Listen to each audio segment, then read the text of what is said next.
Saudi अरब और Dubai यानी UAE अरब इमारात के बीच जंग सी छिड़ चुकी है। इसमें 1000% सिर्फ यूएई की गलती है, दुबई की गलती है। अगर आप पहले से मुझे देख रहे हैं तो आपको अच्छे से पता है। सूडान के अंदर जो नरसंहार हुआ उसमें यूएई का ही हाथ था। सूडान का सोना, सूडान का तेल, सूडान की जमीन पर कब्जा करके खेतीबाड़ी करवा के सूडान का सारा अनाज तक लूटने वाला, लेने वाला ये यूएई है। कौड़ियों के दाम, ये खुलासा हो चुका है।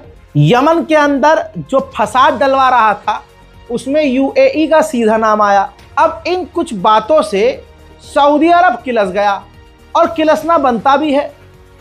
मान लो अगर आपको सऊदी जैसा पावरफुल बनना है तो भाई इसका मतलब ये थोड़ी ना है कि तुम नरसंहार करवाना शुरू कर दो, आड़े तड़े काम। ऊपर से इजराइल से नॉर्मलाइजेशन करके बैठा है यूएई और सारे फैश और गंदे काम वहां हो रहे हैं यूएई में।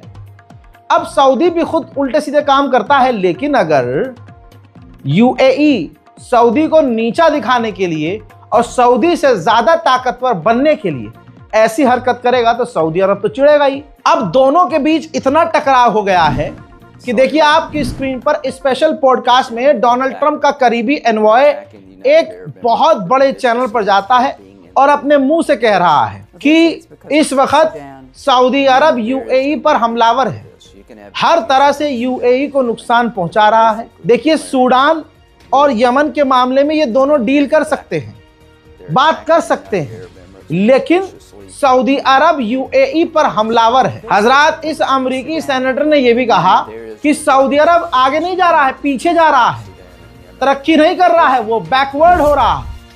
और सऊदी अरब यूएई पर हमलावर इसलिए है क्योंकि यूएई ने इजराइल के साथ नॉर्मलाइजेशन किया हुआ है। वहीं यही अमेरिकी सेनेटर यूएई पहुंचकर यूएई के राजा से भी, प्रधानमंत्री से भी मिले हैं। तो 2 दिन पहले जो ये खबर चल रही थी कि वहाँ के जो बादशाह हैं मर रहे हैं, कैंसर हैं, मरने वाले हैं या मर गए हैं, क्लियर हो गया है कि वो सही सलामत हैं। हजरात, वहीं जो इजराइल का पूर्व प्रधानमंत्री है उसका बयान भी आ गया है। उसने पता है क्या कहा है कि तुर्की ईरान से ज्यादा खतरनाक है। तुर्की, पाकिस्तान, सऊदी अरब और कुछ अरब देशों के साथ मिलकर एक सुन्नी अलायंस बना रहा है और खतरनाक ताकत बना रहा है, जो कि आने वाले समय में इजराइल के लिए बहुत बड़ा, ईरान से भी बड़ा खतरा है। हजरात, ज्यादा क्योंकि इतना क्लियर आपको समझ में नहीं आएगा तो मैं एक्सप्लेन कर देता हूं। इस व्यक्ति ने आगे ये भी कहा कि हर 10 में से 7 फिलिस्तीनी हमें मारना चाहते हैं। मेरे दोस्तों, इस वजह से कहा जा रहा है कि मतलब यही वो आदमी है जिसने तुर्की को ईरान से भी ज्यादा खतरनाक बता दिया है। वहीं पहला रमजान है, अरब जो है मिडिल ईस्ट हमसे एक दिन आगे चल रहा है, तो ऑब्वियसली वहां कल पहला रोजा था।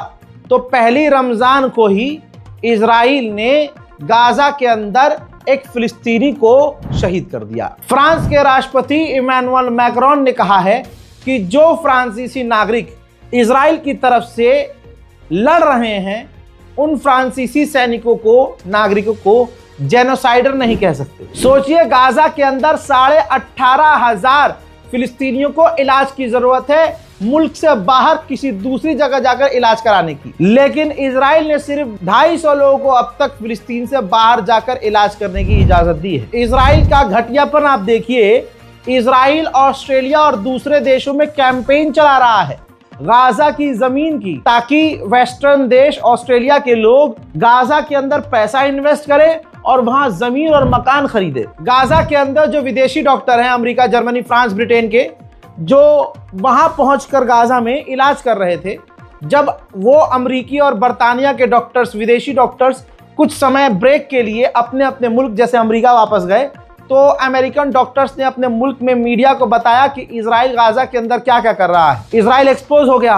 अब वही सारे डॉक्टर्स जब ब्रेक के बाद गाजा और फिलिस्तीन आना चाह रहे हैं तो अब इजराइल उन्हें आने नहीं दे रहा है। ध्यान देने वाली बात यह है कि रमजान का एक दिन निकल चुका है अरब के हिसाब से, लेकिन बैतुल मुकद्दस पर कोई मुस्लिम अरब देश नहीं बोला है। यहाँ तक कि अल्लाह अकबर, बैतुल मुकद्दस के अंदर यहूदी जाकर नाच रहे हैं और आपका पसंदीदा मोहम्मद बिन सलमान के मुंह से एक जुमला भी नहीं निकल रहा।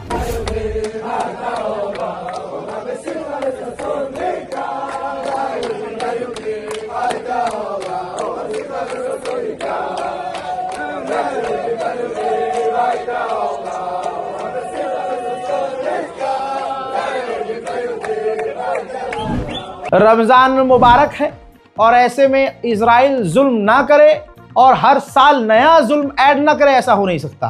पाबंदियां होने के बावजूद इजराइल बैतुल मुकद्दस में हर साल 1 लाख फिलिस्तीनियों को जाने देता था। इस बार 1 लाख छोड़िए, सिर्फ 10,000 फिलिस्तीनियों को इजाजत मिलेगी बैतुल मुकद्दस में जाने की। तो दोस्तों आप समझ सकते हैं, और यह ज्यादा तकलीफ दे है कि तमाम अरब खामोश है इस तमाम मामले पर। यूएन एजेंसी ने कहा है कि 90% गाजा के लोग बीमार, बुरी कंडीशन में हैं, बहुत ही बुरे हालात में, और गाजा के अंदर इतना कूड़ा, इतना मलबा है कि उसे साफ करने में 7 साल लगेंगे। वहीं व्हाइट हाउस तैयारी कर रहा है कि गाजा के अंदर उनको पुलिस वाला बनाया जाएगा जो हमास के खिलाफ इजराइल से हाथ मिलाकर फिलिस्तीनी ग्रुप अमेरिका और इजराइल की मदद कर रहे हैं। उनको ही हथियार देगा, उनको ही पुलिस की नौकरी देगा, पुलिस बनाकर गाजा के अंदर उनको तैनात करेगा। गाजा के अंदर इजराइल और अमेरिका ने खतरनाक से खतरनाक हथियार टेस्ट किए हैं जो अब दुनिया में नजर आ रहे हैं, कई देश खरीद भी रहे हैं। डोनाल्ड ट्रंप का बेटा अपनी एक टेक कंपनी को इजराइल की ड्रोन बनाने वाली कंपनी से मर्ज करने वाला है, मिलाने वाला है, दोनों को मिलाकर एक कंपनी बनाने वाला है। जिस कंपनी ने, इजराइल की कंपनी ने गाजा के अंदर हथियार टेस्ट किया था। मेरे दोस्तों, मुस्लिम अरब देश की खामोशी का, मोहम्मद बिन सलमान की खामोशी का असर कुछ यूं है कि एक बार फिर से इजराइल ने ऐलान किया 495 एकड़ नॉर्थ वेस्ट की जमीन वेस्ट बैंक में कब्जा करने का। अब जो ये 495 एकड़ जमीन का कब्जे का ऐलान है, इसके अंदर आर्कियोलॉजिकल साइट, जो टाउन गांव है इस वेस्ट बैंक में, सबस्तिया में, जो ऑक्यूपाइड टेरिटरी है। भाई 1947 से पहले इस्लामिक इतिहास की जो वहां इमारत है उस इलाके में आ रही है, और इजराइल जब यहां कब्जा कर लेगा तो वो भी जमीन, वो भी इमारत इजराइल के हाथ में जा रही है। मेरे दोस्तों, इजराइल के फाइनेंस मिनिस्टर ने कहा कि हम फिलिस्तीन स्टेट का रास्ता खत्म कर रहे हैं और हम एनकरेज कर रहे हैं, गाजा और फिलिस्तीन के लोगों को मजबूर कर रहे हैं कि वो अपना इलाका छोड़कर चले जाएं। उनके पास यही एक रास्ता है।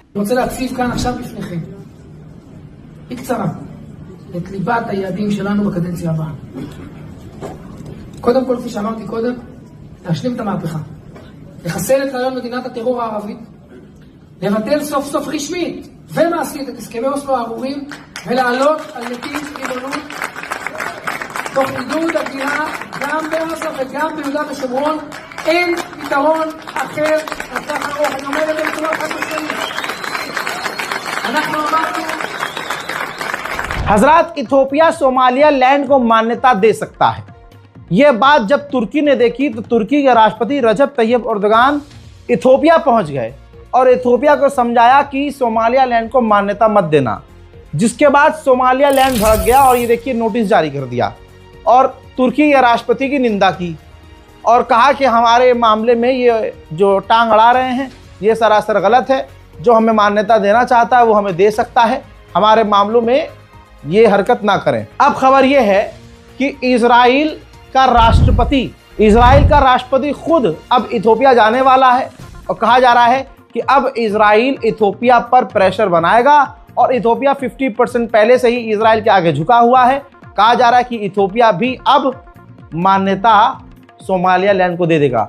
सबसे पहले मान्यता सोमालिया लैंड को इजराइल ने दी, अब इजराइल सोमालिया लैंड को मान्यता अलग अलग देशों से दिलवाने का काम करेगा। दोस्तों, एप्स्टीन तो आपने सुना होगा और एप्स्टीन फाइल भी सुनी होगी।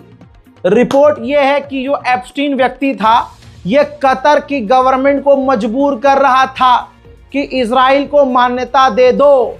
समझ में आया? यह एप्स्टीन भी यहूदी था और इजराइल की ही नीति, क्योंकि ये इजराइल शैतान को मानते हैं। ये पीछे से इनको तो जो चाहते थे वो मिला नहीं, तो इन्होंने शैतान को ही अपना सब कुछ बनाया, शैतान को रूह बेची। भाई एप्स्टीन के खुलासे के बाद हैवान भी शर्मा रहा है। और ये निकले कहां के? एप्स्टीन निकला किसका? इजराइल का। एप्स्टीन को ट्रेनिंग देने वाला कौन? मोसाद। दुनिया का सबसे गलीज तरीन इंसान इजराइल का निकला।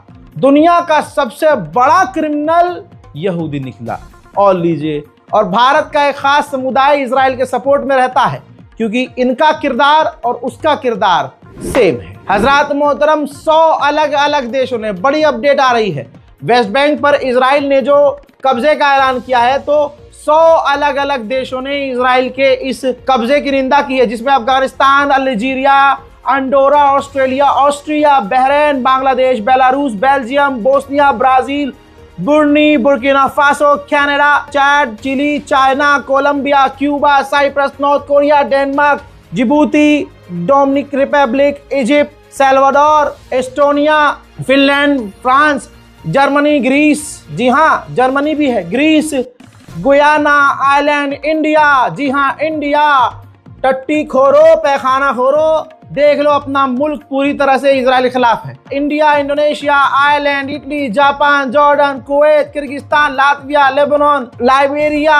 Lithuania, Luxembourg, Malaysia, Maldives, Malta, Mali, Mauritania, Mauritius, Mexico, Montenegro, Morocco, Mozambique, Namibia, Netherland, New Zealand, Niger, Norway, Oman, Pakistan, Philippines, Poland, Portugal, Qatar, South Korea, Russia, San Marino, San Tome, Saudi Arabia, Senegal, Slovakia, Slovenia, Somalia, South Africa, Spain, Sri Lanka, Sudan, Sweden, Switzerland, Syria, Sierra Leone, Tajikistan, Tanzania, Gambia, Turkey, Uganda, UAE, United Kingdom, Uruguay, Venezuela, Venezuela, Vietnam, Yemen, Zimbabwe.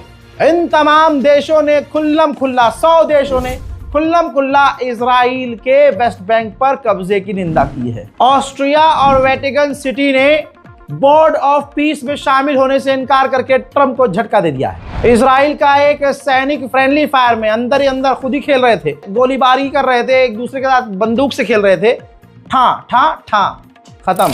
हजरात, Israel का आप आतंक देखना चाहते हैं तो एक कहानी सुनिए, ये सच्ची है, कल की घटना है। इजराइल ने लेबनान के एक व्यक्ति को फोन किया, सिविलियन था वो, आतंकवादी नहीं था, फोन किया और कहा कि हम तुम्हें मारने वाले हैं, अगर तुम अपने परिवार के साथ मरना चाहो तो अच्छी बात है, और अगर परिवार के बिना अकेले मरना चाहो तो घर से बाहर आ जाओ। लेबनान का व्यक्ति, वो व्यक्ति जिसको फोन आया था, वो बाहर निकला, गाड़ी में बैठा, थोड़ा दूर गया, एक जगह रुका, इजराइल ने मिसाइल दागी और खत्म कर दिया। तो आप समझ सकते हैं कि इजराइल का आतंक कितना खतरनाक है। मेरे दोस्तों, उधर इजराइल, ईरान का थोड़ा सा अपडेट आया मेरे पास।